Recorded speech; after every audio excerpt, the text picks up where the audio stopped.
Hello, everybody. This project is called Emotion Recognition in Human Voice Audio, and the main goal of the project is to create a model that can take in an audio sample of a human voice and predict the emotional state of the human that the audio comes from. For this project, we're using the crowdsourced Emotional Multimodal Actors dataset, or just CREMA for short. This dataset has over 7,000 audio clips, each of which is one sentence long, and the clips are recorded from 91 different actors. Each audio clip portrays one of six different emotions, either anger, disgust, fear, happy, neutral, or sad. And each clip can be recorded with a different level of emotion, either low, medium, high, or an unspecified amount of emotion. This dataset is called multimodal because the actors record both video and audio, but for the purposes of this project, we're only using the audio recordings. This is an example of a sentence recorded with a high amount of happy emotion. It's 11 o'clock. And this is the same sentence, but with a high amount of sad emotion. It's 11 o'clock.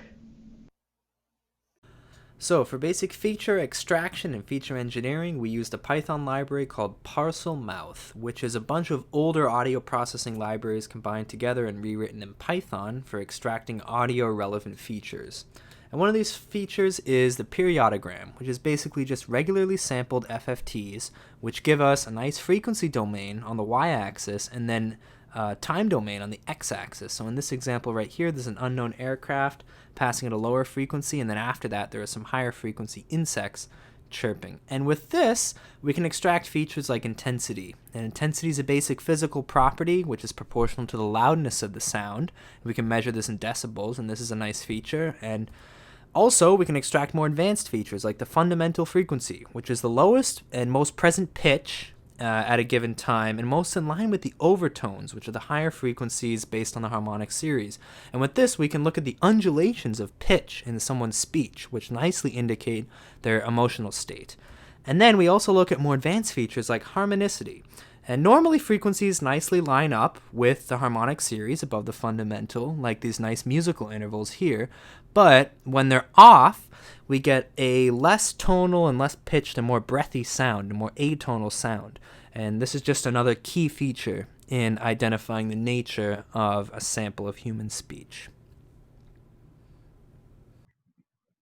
Okay, before we jump into our neural network architecture, I just want to give a small explanation for the GRU architecture. So it takes the current input as well as the previous hidden state from the previous unit as inputs.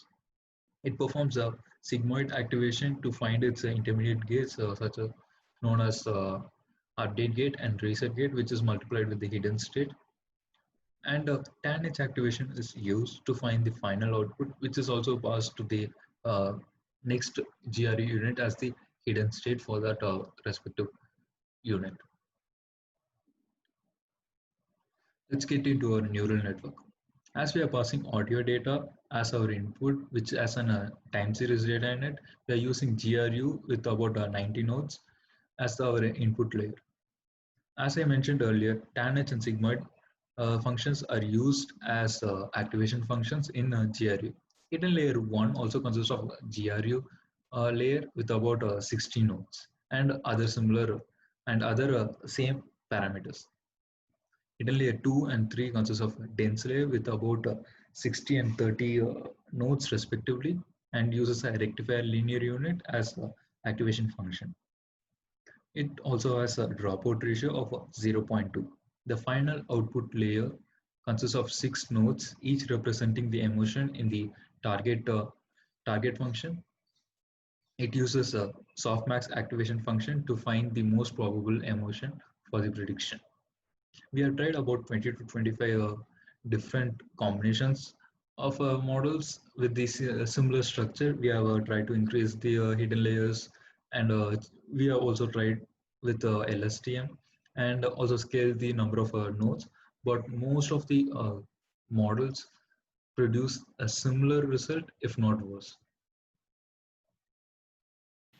For the experiments and results section of our project, we decided to run a couple of different experiments, starting out with the most simple binary classification using happy versus sad, considering they're the most opposite and most likely produce the best results. and give us a good baseline. So we got about 74% testing accuracy using only happy versus sad with all the different intensities.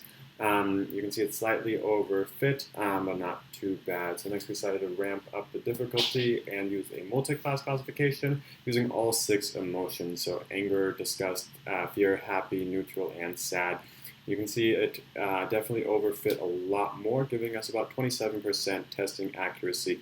So not all that great, but slightly better than guessing. Obviously, this is a very complex data set and with complex features, so that's why that result is not that great. So we tried different things using just the high intensity samples and just the low intensity samples, which ended up actually producing worse results. We're thinking it might be better just because the high intensity, there would be a greater difference between the different emotions.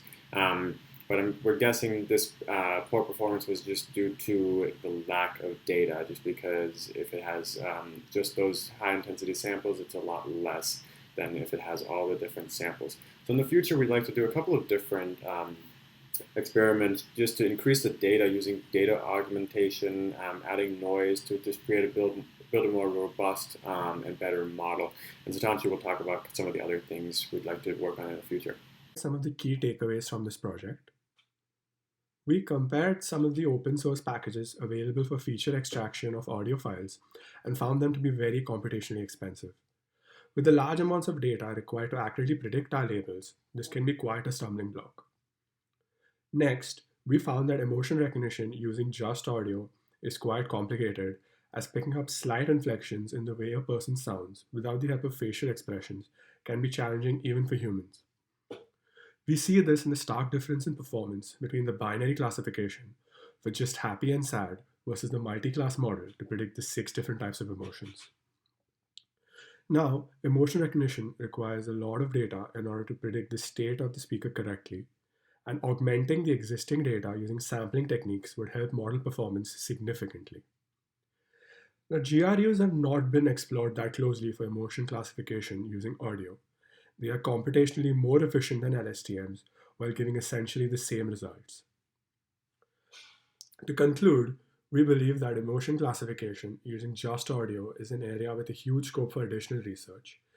This is due to the emergence of AI assistants, smart speakers, and smart home systems that leverage user audio.